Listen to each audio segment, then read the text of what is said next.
So if you're making a decision this year to purchase the new iPhone 14 or 14 Pro Max, in this video, I would like to share you 5 tips that actually is very great to prepare you to buy the new iPhone 14 and help you to make the best decision while getting the new device.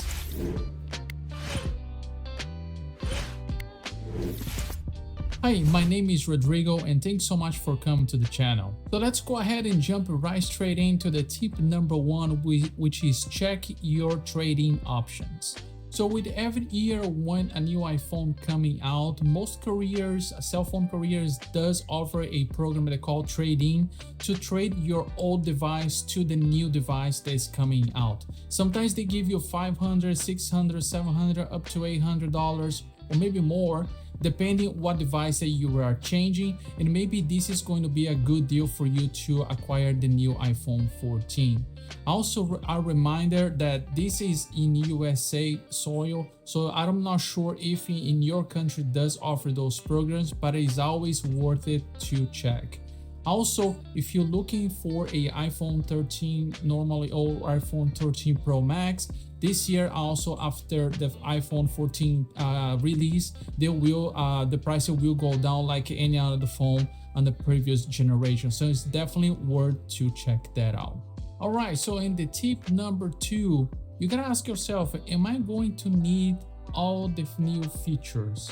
So it was a time back in the day when the iPhone 4 or 5 or so on, there was a big, huge upgrade every year for those iPhones. So it was always a big upgrade from one year to the other, but in recent years, this is not being the case. It's been little by little upgrades and a very few features that not every single one really use it. And if you use it, you don't need use it the rest of the time that you have the iPhone. So make sure that you have all the features that you really needed, not only because looking nice features, because after you use it 1, 2 or 3 times you may not use it at all. So just make sure that you ask yourself, do I really need those new features on the iPhone that you are about to purchase? So if you decided to get the iPhone 14 or 14 Pro Max with the new features, just ask yourself, this is gonna be the tip number 3. If the new features will justify the higher price of the device. So in the last year and a half, we've seen the increase of parts of computer, laptops, any technology device, increase of price. This year is not going to be any difference from the iPhone 14 Pro Max, which by rumors say they can go up to $100. So if you're looking for a feature on those iPhones that is going to be a higher price, make sure that justify those features that you're looking to use it. Make sure you're going to use it every single day. If not, it's going to be something that you maybe use one time and not at all. So if those tips have been helping you so far, don't forget to drop the like in this video and also subscribe to our channel, will help us a lot. Let's go to tip number 4.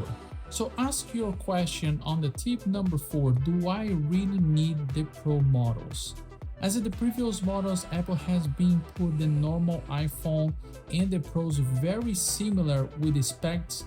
That would be a very little difference to have a normal from the Pro versions, but not this year. The difference in between the iPhone 14 normal models from the iPhone 14 Pro Max lineup will be very, very big.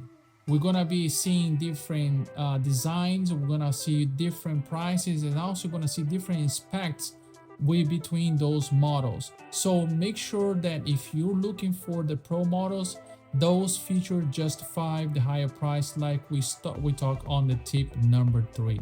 And tip number 5, if I have an iPhone 12 or 13 worth the upgrade.